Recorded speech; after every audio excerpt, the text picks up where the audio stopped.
Hello guys. तो नमस्ते। आज हम पढ़ने जा रहे हैं अमेरिकी क्रांति, एक लंबी और आसान और मज़ेदार कहानी।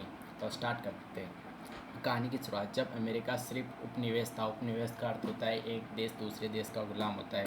तो यह जो अमेरिका था वो ब्रिटेन का गुलाम था या ब्रिटेन के अंदर आता था।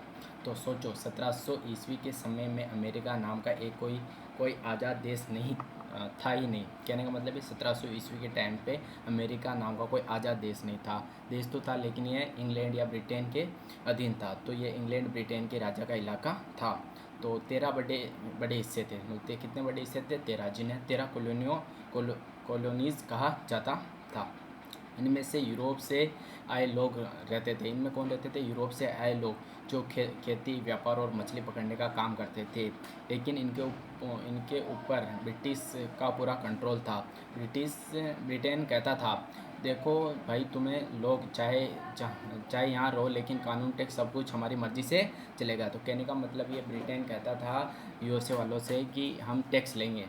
तो सेकेंड है ब्रिटेन को पैसे की भूख और टैक्स की मार। तो ब्रिटेन ने फ्रांस के साथ एक बड़ी जंग लड़ी थी। जंग जीत तो गई, लेकिन बहुत कर्जा हुआ। कहने का मतलब है ब्रिटेन ने फ्रांस के साथ युद्ध किया था, वो युद्ध जीत तो गया लेकिन ब्रिटेन को भारी नुकसान हुआ। तो अब ज़रा सोचो, कर्जा चुकाने के लिए उन्होंने अमेरिका की कॉलोनीज़ पर भारी टैक्स लगाना शुरू कर दिया।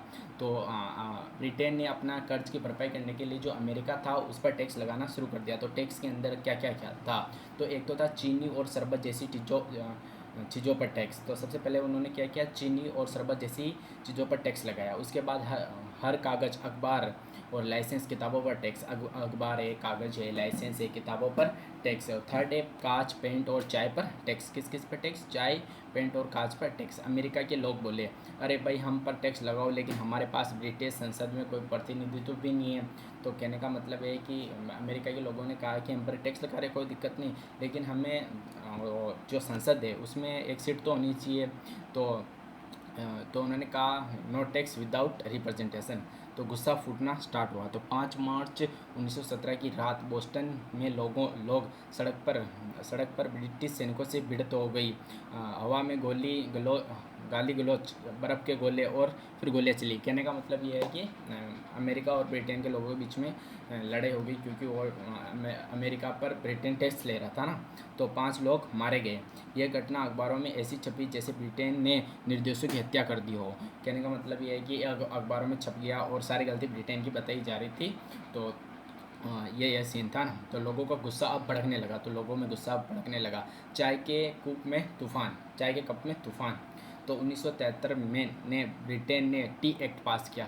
कहने का मतलब था कि ब्रिटेन ने चाय पर भी टैक्स लगा दिया था। इससे ब्रिटेन की ईस्ट इंडिया कंपनी को अमेरिका में चाय बेचने का खास हक मिल गया। तो जो ब्रिटेन की ईस्ट इंडिया कंपनी थी वही अमेरिका में चाय बेचती थी, तो उनको खास हक मिल गया। अमेरिका के लोग बोले, ये क्या मजाक है, हम मजदूरी करेंगे और तुम्हारी चाय खरीदने के लिए। कहने का मतलब अमेरिका वालों ने कहा कि ये क्या मजाक है, हमें मजबूर करोगे तुम्हारी चाय खरीदने के लिए।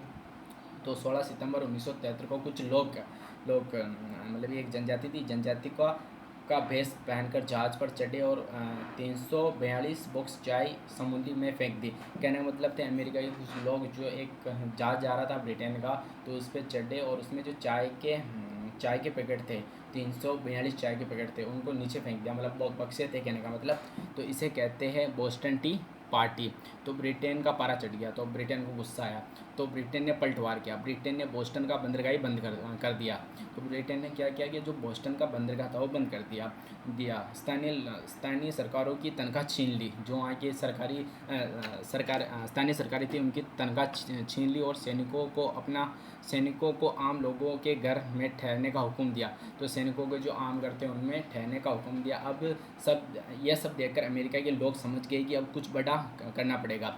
तो इससे अमेरिका के लोग मतलब समझ गए कि अब ऐसा काम नहीं चलेगा, हमें कुछ बड़ा करना पड़ेगा। तो पहला तो वह क्या, सारी कॉलोनी के नेता फिलाडेल्फिया में मिले। उन्होंने तय किया कि ब्रिटिश से चीज़ें खरीदना बंद करो और अपने अधिकारों के लिए लड़ो। तब तक आज़ादी का सीधा ऐलान नहीं हुआ था, लेकिन माहौल गर्म हो चुका था। तो जंग की शुरुआत दो शहरों से होती है ना। तो अप्रैल 1775 में ब्रिटिश सैनिक हथियार जब्त करने निकले, लेकिन रास्ते में अमेरिकी मिनटमैन स्थानीय सैनिक, मतलब वहाँ का स्थानीय सैनिक था, उससे भिड़ गए। पहली गोली चली और यह बन गई अमेरिकी स्वतंत्रता संग्राम की शुरुआत। दूसरा क्या था, जॉर्ज वाशिंगटन को सेना का मुखिया बनाया गया। ब्रिटेन से सुलह करने की कोशिश की, लेकिन नाकाम रहे। थॉमस पेन की किताब कॉमन सेंस आई, जिसमें आम लोगों को समझाया कि आज़ादी ही एकमात्र रास्ता है। तो अब नवा है, स्वतंत्रता की घोषणा 9 जुलाई 1776। तो थॉमस जेफरसन ने ये किताब लिखी थी। तो उसने कहा कि सभी लोग बराबर है और किसी राज्य को हमें दबाने का हक नहीं है। तो 4 जुलाई 1776 को अमेरिका ने ब्रिटेन से पूरी तरह अलग होने का ऐलान कर दिया। युद्ध के बड़े मोड़।